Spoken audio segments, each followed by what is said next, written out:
तो दोस्तों स्वागत है आपका लाइफ कोच के एक और वीडियो में। ये वीडियो बहुत स्पेशल होने वाला है क्योंकि हमारे चैनल पर है एक इम्पॉर्टेंट गेस्ट राजेश जी, जो एक मोटिवेशनल स्पीकर है और एक ऑथर भी है बुक के। तो आज उनसे चर्चा करेंगे लाइफ के बारे में, मोटिवेशन के बारे में, लाइफ पर्पस के बारे में। तो स्वागत करते हैं राजेश जी का हमारे चैनल पर। थैंक यू सो मच सबसे पहले तो सर का कि आपने मुझे इनवाइट किया। और जैसा कि सर ने बताया कि मेरा नाम राजेश कड़ोले है और मैं एक मोटिवेशनल स्पीकर हूँ, साथ ही एक ऑथर हूँ। मैं किताब लिख रहा हूँ, सतत संघर्ष से सफलता, मतलब continuous struggle from to success. मतलब कैसे संघर्षों के करने के दौरान इतने कड़ा संघर्ष करने के बाद व्यक्ति सफलता तक पहुँचता है। मतलब एक संघर्ष और एक सफलता दो एक कड़ी है, और इसके बीच में भी कुछ कड़ियाँ लगाने की मैं कोशिश कर रहा हूँ एक उस किताब के माध्यम से, जो कि 26 जून को रिलीज़ होगी और बहुत ही अच्छी अमेजिंग किताब है जो कि हर युवा को पढ़ना भी चाहिए। अब सर से जानते हैं, सर के कुछ क्वेश्चन हैं, सर ने मुझे इनवाइट किया है तो हम आगे बढ़ते हैं। तो राजेश जी और हमारे व्यूअर्स भी, आपके लिए भी, तो ये जो आज का टॉपिक है थोड़ा सा अनयूजुअल है ना। लोग इस पर खासकर बात नहीं करते क्योंकि हम कितने सालों से, आज हमारी उम्र 30 साल है, 35 साल है, 40 साल है, 60 साल है। बहुत सारे लोग इवन 60 साल के, उनसे अगर पूछा जाए कि लाइफ का पर्पस क्या है तो उनके मुंह पर एक क्वेश्चन मार्क आ जाएगा बहुत बड़ा। उनको इतने साल लाइफ जीने के बाद भी ये पता नहीं चला कि उन्होंने इतनी सारे लाइफ जी ली और क्या पर्पस से जी ली, क्या उनका उद्देश्य था, क्या कुछ उद्देश्य था भी कि नहीं था, अगर था तो कितना वो अचीव हुआ। तो ऐसी एक एम्प्टी लाइफ बहुत सारे लोग जीते रहते हैं। उनकी लाइफ में कोई भी एक गोल नहीं होता है और एक सिर्फ भटके हुए तरीके से बस एक रास्ते पे चलते आ रहे हैं, पता नहीं जो आ जाए वो लाइफ, जो आ जाए वो लाइफ है ना, एक्सेप्ट कर लिया है ना। हाँ, एक तरीके से एक्सेप्टेंस बुरी बात नहीं है, पर अगर हम सिर्फ डेस्टिनी को ही हमारी लाइफ का पूरा हम लोग दे देंगे श्रेय कि डेस्टिनी सब कुछ कर रही है, हाथ की रेखाओं में सब कुछ लिखा हुआ है, जो होना है होगा, जो नहीं होना नहीं होगा, तो बहुत हद तक हम लोग जो बेस्ट वर्जन अपना बन सकते हैं, जो भी हम बन सकते हैं, उसका बेस्ट वर्जन नहीं बन पाएंगे। बहुत बार तो हम अपनी जो अंदर की कला है, हमारे अंदर के टैलेंट है, उसको भी हम अनदेखा कर लेंगे क्योंकि हमने सब कुछ ही सिर्फ प्रयास को छोड़ दिया और हमने सब कुछ ही हमारी किस्मत के ऊपर डाल दिया। तो आज के हम टॉपिक पर बात कर रहे हैं स्पेसिफिकली, जो है लाइफ पर्पस क्या है, लाइफ पर्पस क्या होता है। जानते हैं लाइफ पर्पस के बारे में। सवाल मेरा पहला आपसे है राजेश जी कि लाइफ को आप कैसे डिफ़ाइन करेंगे? पर्पस तो हम बाद में बात करते हैं कि लाइफ को आप डिफ़ाइन कैसे करोगे, आपके शब्दों में लाइफ क्या है, और आप क्या बोलते हो कि लाइफ को किस तरह से हम एक डिस्क्राइब कर सकते हैं? बहुत अच्छा क्वेश्चन है सर का, और दूसरी बात ये बहुत इंटरेस्टिंग क्वेश्चन भी है और टॉपिक भी बहुत अच्छा है क्योंकि मैं किताब जो लिख रहा हूँ उसमें मैंने रिसर्च भी किया है कि लाइफ क्या होती है, और मेरा अनुभव के आधार पर वो किताब लिख रहा हूँ। हो सकता है वो किसी के लिए वो डेफिनेशन अलग भी हो सकती है। तो लाइफ और पर्पस से पहले हम समझेंगे कि लाइफ क्या है, व्हाट इज लाइफ, जीवन क्या है या ज़िंदगी क्या है। तो जीवन का कोई स्पेसिफिक डेफिनेशन नहीं है, कोई एक स्पेसिफिक या विशेष परिभाषा नहीं है, ये हर व्यक्ति के अनुसार अलग अलग हो सकती है। जो व्यक्ति पढ़ाता है, शिक्षक है, उसके लिए शिक्षा ही जीवन हो सकता है। जो व्यक्ति ज़िंदगी भर घूमता रहता है, ट्रैवलिंग करता रहता है, तो उसके लिए जीवन एक यात्रा है ना। कोई व्यक्ति बहुत बीमार है, दुखी है, परेशान है, तो उसके लिए जीवन एक पीड़ा है, ठीक है। जो व्यक्ति अपने जीवन में संघर्ष कर रहा है, स्ट्रगल कर रहा है, तो उसके लिए स्ट्रगल इज लाइफ, मतलब संघर्ष ही जीवन है। तो सीधी सी बात यह है कि हर व्यक्ति के अनुसार जीवन की परिभाषा अलग अलग हो सकती है ना। हर व्यक्ति का नज़रिया अलग अलग हो सकता है, कोई इसकी स्पेसिफिक डेफिनेशन नहीं है। लेकिन जो मैंने सीखा है या जो मेरा अनुभव कहता है, वो जीवन की परिभाषा ये है कि जीवन आज है। आज जिस पल को हम जी रहे हैं या आज हम जिस क्षण को जी रहे हैं, वही हमारा जीवन है। अब इस चीज़ को थोड़ा सा मैं प्रैक्टिकली आपको बताने की कोशिश करूँगा कि आज हम जिस क्षण को जी रहे हैं ये लाइफ है। आने वाले क्षण में क्या होगा हमें पता चलेगा क्या? कोई पता नहीं। हो सकता है आने वाले 2 मिनट में हमारी डेथ हो जाए या किसी की भी डेथ हो जाए, तो वो जीवन तो ख़त्म हो गया ना। तो इसीलिए वो चीज़ मैं वहाँ से रिलेट करने की कोशिश कर रहा हूँ कि जीवन आज है और कल कुछ भी नहीं है। Life is today, nothing is tomorrow, है ना। तो जीवन आज ही है। दूसरी बात, सर ने जो पर्पस की बात करी है, और एक क्वेश्चन और मेरे माइंड को ट्रिगर किया है कि व्यक्ति 60 साल का हो जाता है फिर भी वो जीवन के पर्पस को या उद्देश्य को नहीं समझ पाता है कि 60 साल में जो मिला वो कर लिया, जैसा मिला वैसा कर लिया, जो सामने आया वो कर लिया, है ना। ये ऐसा क्यों हो जाता है? देखिए, इस बात पर एक रिसर्च भी हुई थी और रिसर्च में ये पता चला है कि 95% लोग अपने जीवन में खुश नहीं है, अपने काम से खुश नहीं है। क्यों अपने काम से खुश नहीं है? क्योंकि जो जैसा वो काम चाहते हैं वैसा काम उनको नहीं मिला है। आप दुखी क्यों होंगे? मान लो आप दुखी परेशान इसलिए क्योंकि आपने जो एक्सेप्ट किया था दूसरे से वो आप चीज़ आपको नहीं मिली, तो आप डिप्रेशन होंगे या डिप्रेस होंगे या आप दुखी हो जाएंगे कि यार ये चीज़ें मुझे नहीं मिली। तो दुखी होने का कारण यही है कि उनको जो काम चाहिए था, उनका जो इंटरेस्ट था, वो काम उनको नहीं मिला, इसलिए 95% लोग दुखी है। दूसरी रिसर्च से ये पता चला है कि 95% लोगों का अपने जीवन में उद्देश्य नहीं है। अब एक चीज़ यहाँ पर है कि व्यक्ति दुखी क्यों है? क्योंकि उनने जो चाहा वो काम नहीं मिला। अब उनने जो चाहा वो काम इसलिए उनको नहीं मिला क्योंकि उनका उद्देश्य नहीं था जीवन में। जिस व्यक्ति का जीवन में कोई उद्देश्य नहीं होता है उसको कुछ भी करना पड़ता है, क्योंकि मजबूरी में फिर कुछ भी करना ही पड़ता है कि नहीं? तो ये चीज़ें वो वहीं से रिलेट होती है कि आपके जीवन में अगर उद्देश्य नहीं है तो आप अपने जीवन में खुश नहीं रह पाएंगे, आप अपने जीवन में दुखी ही रहेंगे। तो 95% लोग दुखी इसलिए हैं अपने काम से क्योंकि 95% लोगों का वही रेशो उनके जीवन का उद्देश्य उन्हें पता नहीं है। तो अगर हमें ज़िंदगी में आगे बढ़ना है, कामयाब होना है, तो हमारे जीवन को डिफाइन भी करना, साथ ही अपने उद्देश्य को डिफाइन करना बहुत ज़रूरी है, आइडेंटिफाई करना बहुत ज़रूरी है कि हमारे जीवन का उद्देश्य क्या है, कि हम हमारे जीवन के उद्देश्य को आगे लेकर बढ़ें। तो अगर हमारे जैसे एक रिसर्च ये भी है कि दुनिया में 5% लोग ही सफल है। क्यों सफल है? टाटा बिरला अंबानी क्यों सफल है? सचिन तेंदुलकर, महेंद्र सिंह धोनी क्यों सफल है? रीज़न इज़ दैट, सबसे सॉलिड रीज़न ये है कि उन्होंने अपने उद्देश्य पर काम किया है। देखिए सर, सबसे पहली बात तो अगर हम स्पिरिचुअलिटी की ओर अगर जाएं तो ईश्वर ने सभी को हाथ पैर दिए हैं और सही सलामत सभी को भेजा है। ऐसा नहीं है कि किसी के साथ नाइंसाफ़ी कर दी है ना। सभी इंसान के अंदर सोच है, समझ है, सारी चीज़ें अवेलेबल हैं, इमोशनल, फिजिकली, इंटेली, सारी चीज़ें उनने कूट कूट कर भरी है ईश्वर ने। और ईश्वर ने एक विशेष उद्देश्य देकर हमें इस पृथ्वी पर भेजा है। बस हमें वो आइडेंटिफाई करना है, पहचान करना है कि वो हमारे जीवन का उद्देश्य क्या है। एक एग्जाम्पल अक्सर मैं देखता रहता हूँ, जब मैं बाहर निकलता हूँ तो एक भिखारी जो भीख मांगता है रोड पर, वो भीख क्यों मांगता है? उसका कारण क्या है? मैंने इस पर भी रिसर्च करी तो उसका कारण ये है कि उसने जीवन भर अपने उद्देश्य को जानने की कोशिश नहीं करी। जो व्यक्ति जीवन भर अपने उद्देश्य को जानने की कोशिश नहीं करेगा तो वो कुछ भी ऐसा ही करेगा, है ना। एक भिखारी के अंदर भी वो एबिलिटी, क्वालिटी, वो गुण, वो गुणवत्ता, वो क्षमता, वो एबिलिटी, ऊर्जा, एनर्जी, सब कुछ होता है जो कि एक सामान्य व्यक्ति, जो सफल व्यक्ति के अंदर होती है वही एज इट इज उसके अंदर भी होती है। लेकिन कारणवश वो अपने जीवन की एबिलिटी, अपनी योग्यता पर काम नहीं कर पाता है, अपने गुणों को नहीं पहचान पाता है, अपने उद्देश्य को नहीं जान पाता है। इस कारण से वो ज़िंदगी भर भीख मांगता रहता है। तो ओवरऑल मैं अगर कहना चाहूँ तो यही चीज़ें हैं कि आप अपने जीवन के उद्देश्य को जानें। अगर हमने हमारे जीवन के उद्देश्य को जान लिया तो हम सफलता को प्राप्त कर सकते हैं और अपनी ज़िंदगी में महान बन सकते हैं। जो 5% लोग सफल इसलिए हैं, है ना, डॉक्टर APJ अब्दुल कलाम का भी यही कहना है कि आप अपने जीवन के उद्देश्य को पहचानें। अगर आप अपने जीवन के उद्देश्य को जान लेंगे तो आप एक दिन महान बन जाएंगे।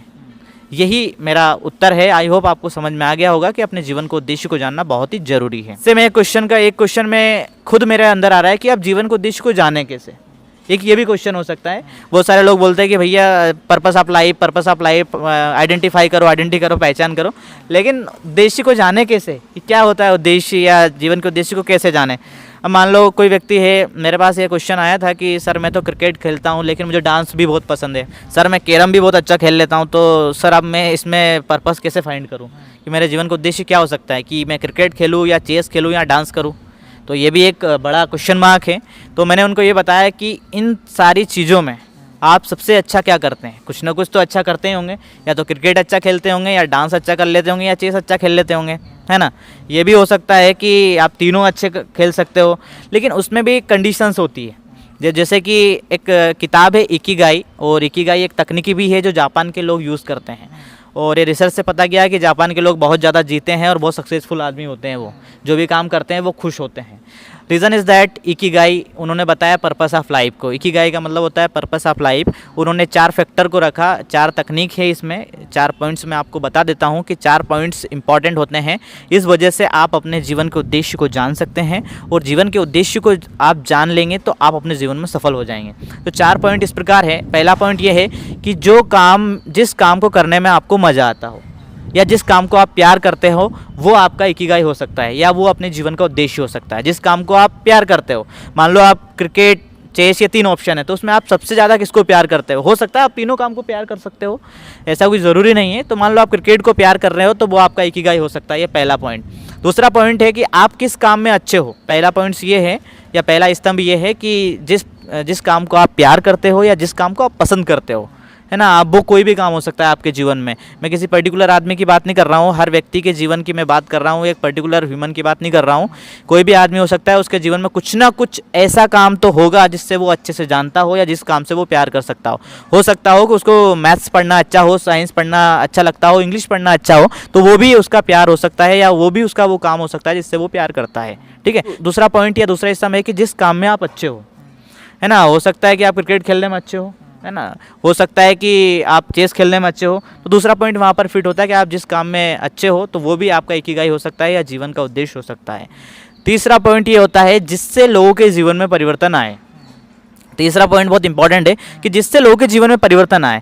मान लो सपोज दैट एक एग्जांपल इसको नेगेटिव वे में ले जाता हूँ कि मान लो आपको जुआ खेलना पसंद है अब जुआ खेलना आपको पसंद है, इससे आप प्यार भी करते हो, आपको पसंद भी है, लेकिन लोगों के जीवन में क्या परिवर्तन आ रहा है? लोगों के जीवन में तो नेगेटिव इम्पैक्ट पड़ रहा है ना इस चीज़ का, तो ये चीज़ें वहाँ फिट नहीं हो रही है। लेकिन अगर आप मान लो क्रिकेट खेल रहे हो तो जीवन में आप उससे प्यार भी करते हो, क्रिकेट खेलने में भी आप अच्छे हो। तीसरा पॉइंट जो मैंने बताया कि लोगों के जीवन में परिवर्तन आए, क्रिकेट से लोगों के जीवन में परिवर्तन भी आता है। जैसे मैं मोटिवेटर हूँ या लाइफ कोच हूँ, ऑथर हूँ, आप भी लाइफ कोच और ऑथर हैं, तो आपके काम करने से लोगों के जीवन में परिवर्तन आ रहा है। और ओबियसली हर किसी व्यक्ति के जीवन में किसी के काम करने के दूसरे व्यक्ति की लाइफ में पॉजिटिव इम्पैक्ट पड़ना चाहिए, तो वो आपका इकिगाई हो सकता है ना। जैसे डॉक्टर APJ अब्दुल कलाम है, मिसाइल मैन कहा जाता है, राष्ट्रपति भी बने वो, तो उनकी वजह से बहुत सारे लोगों के जीवन में परिवर्तन भी आया। हमारे वीडियोस बनाने से भी लोगों के जीवन में परिवर्तन आया। तो तीसरा पॉइंट यहाँ पर फिट होता है। फोर्थ पॉइंट ये होता है कि जिससे आपके आय के स्रोत बने, मतलब जिससे आपको इनकम भी हो।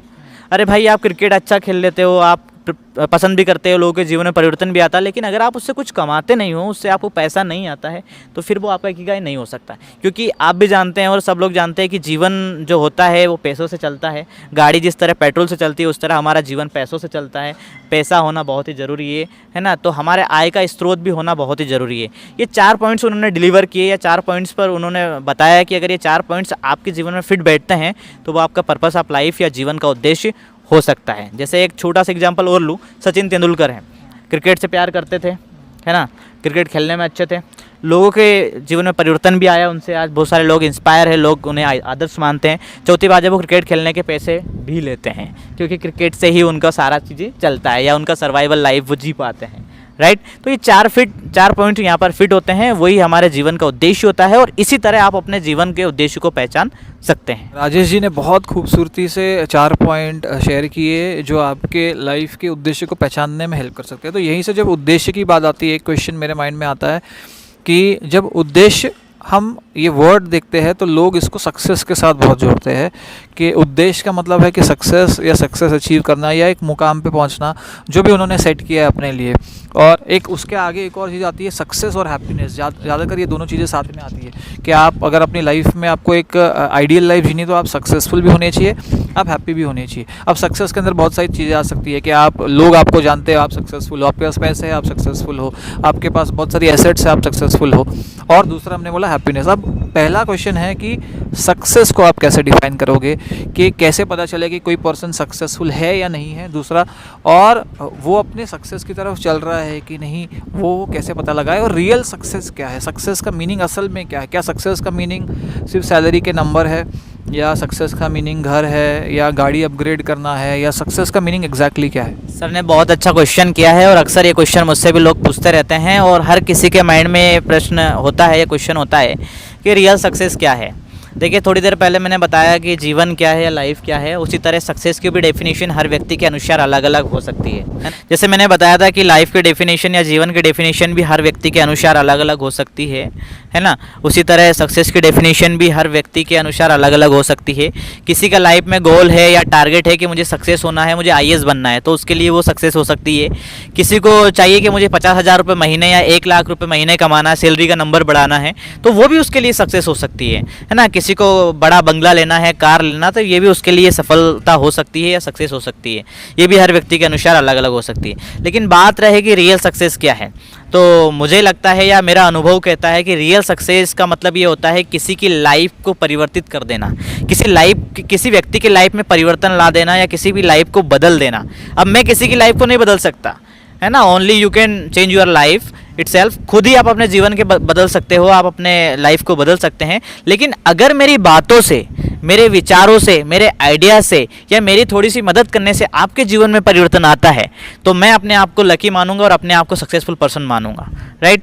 अगर किसी की बातों से आपके जीवन में परिवर्तन आ सकता है या किसी की लाइफ में वैल्यू ऐड कर देना, वही रियल सक्सेस है। अगर मैं आपको 10,000 50,000 रुपये पे दे दूँ तो शायद आपके जीवन में परिवर्तन ना आए, लेकिन मैं अगर 10,000 या 50,000 रुपये कमाने वाला कोई आइडिया या कोई ऐसी बात बता दूँ या कोई ऐसा विचार आपको दे दूँ, या हो सकता है कि मैं आपको कोई ऐसा इनोवेशन या कोई आइडिया दे दूं या आपकी लाइफ में कोई वैल्यू ऐड कर दूं, तो वो आपके लिए बहुत ही ज़्यादा बेनिफिशियल होगा और वही मेरे लिए सक्सेस का मायना होगा और वही मेरे लिए रियल सक्सेस होगी सर। तो राजेश जी ने सक्सेस की जो डेफिनेशन बोली, थोड़ा सा उसको रिकैप करते हैं कि जहाँ पर भी आप जो काम कर रहे हो वो किसी की दूसरे की लाइफ को बेहतर बना रही है। आप किसी की लाइफ के अंदर एंट्री करके उनको बेहतर नहीं बना सकते, पर आप, जैसे मैंने बोला कि आप अपने व्यक्तित्व के अंदर बदलाव लेके अंदर आपके अंदर चेंजेस लेके आके और एक अच्छा एग्जाम्पल सेट करके या उन्हें गाइड करके किसी वे में कि उनकी लाइफ का कोई एक एस्पेक्ट, चाहे वो स्पिरिचुअल एस्पेक्ट है, चाहे हेल्थ का एस्पेक्ट है, चाहे उनका बिजनेस एस्पेक्ट भी है, हर एक पर्सन किसी की लाइफ में वैल्यू ऐड कराए। इवन कि आपके घर पे अगर कोई प्लम्बर आया है आपके घर में रिपेयरिंग करने के लिए,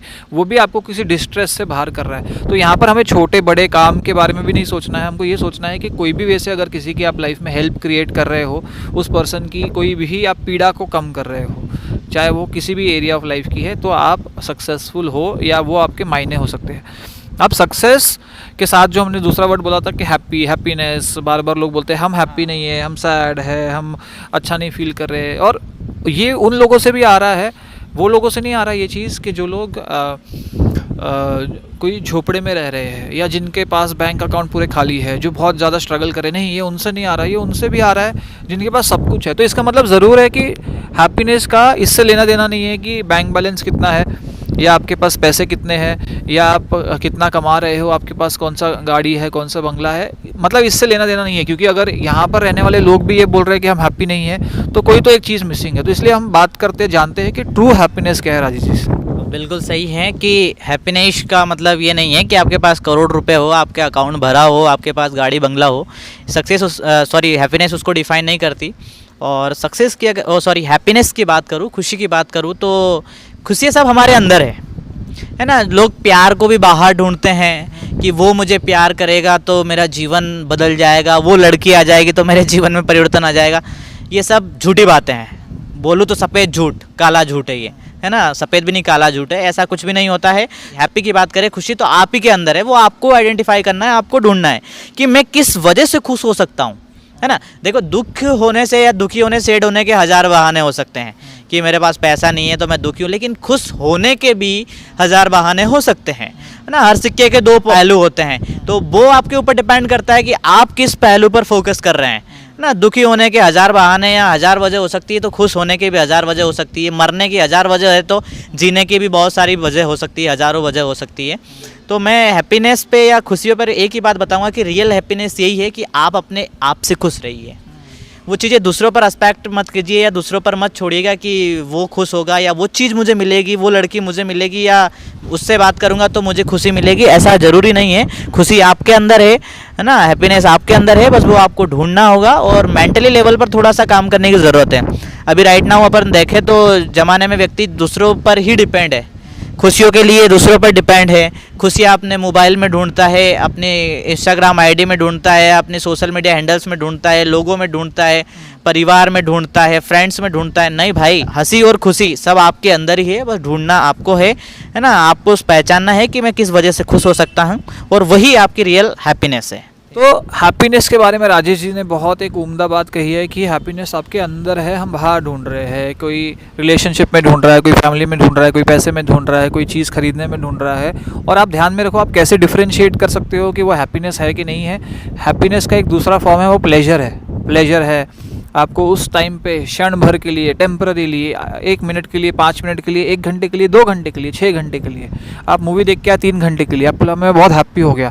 फिर 3 घंटे बाद घर पे पहुंच के वापस से वही दुखी, वही सैड, मज़ा नहीं आ रहा, शांति नहीं है, आप ये ऐसी सब बातें करने लगे। इसका मतलब है कि आप हैप्पीनेस लेके नहीं आए। हैप्पीनेस लेके आते तो वो टिकती, वो रहती वो, और आप क्या लेके आ गए, प्लेजर लेके आ गए, थोड़े से क्षण का प्लेजर लेकर आ गए और आप प्लेजर को ही चेज़ कर रहे हो। आप जो भी चीज़ चेज़ कर रहे हो अपने रिलेशनशिप में भी, आप टेम्पररी क्विक फिक्स कर रहे हो कि ये चीज़ आ रही है, पर आपको यही पता लगाना है कि जो चीज़ आप काम कर रहे हो, बार बार कर रहे हो, रिपीट कर रहे हो, और फिर भी आप अंदर से खाली हो, पानी पी रहे हो पर प्यासे हो, खाना खा रहे हो पर भूखे हो, तो आपको पता चलेगा कि हैप्पीनेस नहीं थी वो।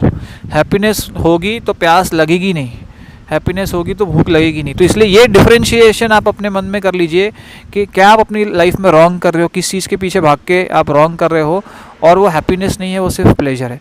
तो अगला सवाल राजेश जी मेरा आपसे है कि ये क्वेश्चन आता है बहुत बार, स्पिरिचुअलिटी में भी ये क्वेश्चन आता है कि अल्टीमेटली लोग लाइफ को एज अ सफरिंग लेते हैं कि लाइफ के अंदर सिर्फ परेशानियां हैं, लाइफ का गोल नहीं है। हम पैदा हो रहे हैं, बड़े हो रहे हैं, कमा रहे हैं, उसके बाद सक्सेसफुल भी हो रहे हैं, घर भी बना रहे हैं, परिवार भी बढ़ा रहे हैं, लोग आसपास के लोग भी हमारे साथ जुड़ रहे हैं, पर अल्टीमेटली हम एंड हो रहे हैं, हम जा रहे हैं एंडिंग की तरफ। हम ऐसा कोई पर्सन नहीं है जो क्लेम कर सके कि मैं एंड नहीं होऊंगा या मैं हमेशा रहूँगा। तो स्पिरिचुअलिटी में क्वेश्चन बार बार उठ के आता है कि क्यों हम पैदा हुए, क्या हमारा रीज़न था पैदा होने का, या कुछ लोग स्पिरिचुअलिटी में बोलते हैं कि जो ये संसार है वो खेल है, इस तरह की बातें भी हम सुनने में आती है।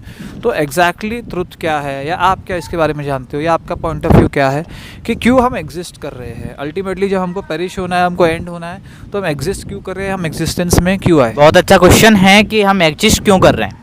पहली बात तो हम ये कोशिश करेंगे जानने की कि हमारा स्पिरिचुअलिटी हमें कहती है कि हमें बड़े संघर्षों के बाद मनुष्य तन मिलता है ना। बहुत संघर्ष करना होता है, इसके बाद में हमें इतना सुंदर और इतना समझदार तन हमें मिलता है, या तन मतलब इतना समझदार व्यक्तित्व हमें मिलता है ना। 84 करोड़ योनियों की बात करते हैं कि क्यों ना किसी व्यक्ति को कुत्ता या बिल्ली क्यों नहीं बना दिया, हमें मनुष्य क्यों बनाया, ये भी एक क्वेश्चन उठता है। तो इसके पीछे एक रीज़न स्पिरिचुअल में ये है कि हमारे कर्मों की वजह से हम मनुष्य बने हैं। चलो ठीक है, हम समझ सकते हैं कर्मों की वजह से हम मनुष्य बने हैं, लेकिन हम एग्जिस्ट क्यों कर रहे हैं। देखिए, हम मनुष्य हैं तो हमें एग्जिस्ट तो करना पड़ेगा। अगर एनिमल की भी बात करें, मान लो कोई डॉगी है या मंकी है, तो उसको भी एग्जिस्ट करना होता है।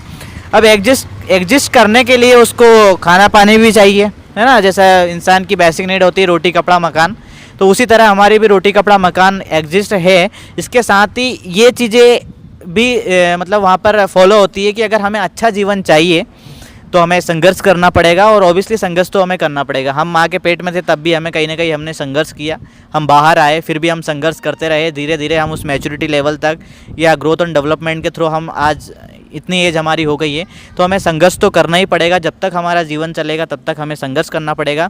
बात रही एग्जिस्टेंस की, तो एग्जिस्टेंस तो जब तक उस ईश्वर ने हमें वैलिडिटी देकर भेजा है कि हमारी जितनी एज तक हम यहाँ हैं, तब तक तो हमें एग्जिस्ट करना पड़ेगा। और हमारे जीवन को चलाने के लिए हमें रोज़मर्रा के जीवन में जो एक्टिविटी करना है वो एक्टिविटी हमें करना ही पड़ेगी, है ना, क्योंकि ईश्वर ने हमें भेजा है। लोग बोलते हैं, और स्पिरिचुअलिटी भी कहीं ना कहीं बोलती है कि अगर ईश्वर ने आपको भेजा है तो खाने पीने की व्यवस्था तो करके भेजा ही है ईश्वर ने, है ना। भूखे तो हम मरेंगे ही नहीं, कोई भी हुआ भूखा तो मरेगा ही नहीं, लेकिन फिर भी हमें कर्म करना पड़ेगा। ये स्पिरिचुअलिटी भी कहती है कि ये कर्मों की भूमि है, तो यहाँ पर हमें कर्म करना पड़ेगा। रणभूमि है, यहाँ पर रण भी करना पड़ेगा, कर्म भी करना पड़ेगा, और कर्मों के सिद्धांत के आधार पर भी हम हमारे जीवन को आगे बढ़ाएंगे, और यही कर्म हमारे डिसाइड करेंगे कि आगे हमें कौन सी योनि मिलने वाली है। और एग्जिस्टेंस पे थोड़ा सा एक बात और बोलूँगा कि हमें संघर्ष के साथ इस जीवन यापन करना ही है, और एग्जिस्ट करना ही पड़ेगा, और अच्छा जीवन जीना है तो हमें संघर्ष के साथ आगे बढ़ना पड़ेगा। तो बहुत बहुत धन्यवाद करते हैं राजेश जी का। थोड़ा सा लास्ट में बोलना चाहूँगा कंक्लूडिंग वर्ड्स की ये क्वेश्चन की तरफ ज़्यादा ना ध्यान देते हुए कि हम क्यों पैदा हुए, पैदा होना ही बहुत बड़ी परेशानी है, नहीं पैदा होते तो ही अच्छा था, क्योंकि अल्टीमेटली वो चीज़ घट चुकी है, हो चुके हैं आप पैदा। अब उसके बाद जो आपके पास आपकी लाइफ बची हुई है, आपके पास रिसोर्सेज बचे हैं जिस हिसाब से आपको अपनी लाइफ जीनी है, जो जैसे हमने बोला कि रणभूमि है, कर्म भूमि है, तो कर्म करते हुए और अपना बेस्ट देते हुए, बेस्ट शॉट देते हुए, आपका बेस्ट अटैम्प्ट देते हुए आप आगे बढ़ते चलिए। आपको साथ में ही मार्गदर्शन यूनिवर्स के थ्रू, आप उसको क्रिएटर बोलिए, यूनिवर्स बोलिए, गॉड बोलिए, आप जो भी बोलिए, लाइट बोलिए, वो आपको मार्गदर्शन दे रही है। पर आप जब तक कर्म नहीं करोगे आपको कोई मार्गदर्शन नहीं मिलेगा। घर में बैठे हुए सिर्फ हाथों की रेखाओं के ऊपर, उसके के ऊपर भरोसा करके आप रुके रहो कि आपको अचानक से प्लेट पर थाली में कुछ आ जाएगा आपकी, वैसा तो होगा नहीं। इसलिए आपको ये कर्म करते हुए इस लाइफ में आगे बढ़ना पड़ेगा। और जहाँ पर भी आपके लाइफ के अंदर भी कठिनाई आती है तो स्पिरिचुअलिटी है, स्पिरिचुअल बुक्स है, जो अध्यात्म से जुड़े हुए ग्रंथ है, वो आपका मार्गदर्शन करेंगे स्पिरिचुअल लेवल पर। फिर साइकोलॉजिस्ट है, डॉक्टर्स है, कोचेस है, मोटिवेशनल स्पीकर्स है, बाकी लोग जो भी यहाँ पर मार्गदर्शन दे रहे हैं वो भी आपके लिए अवेलेबल है। तो हेल्प तो आपके लिए अवेलेबल है, आपके हाथ में है कि आप अपनी लाइफ को कितना अपने टर्म्स पर जीना चाहते हो, ना कि सिर्फ डेस्टिनी को ध्यान में रखते हुए। तो इसी नोट पर हम लाइफ पर्पस के ऊपर के इस डिस्कशन को एंड करेंगे। बहुत बहुत धन्यवाद राजेश जी का हमारे साथ जो जुड़ बैठने के लिए। हम फिर से मिलेंगे एक और नए वीडियो में इसी चैनल पर लाइफ कोच पर। तब तक सभी लोगों से धन्यवाद और देखते रहिए। धन्यवाद। Thank you sir.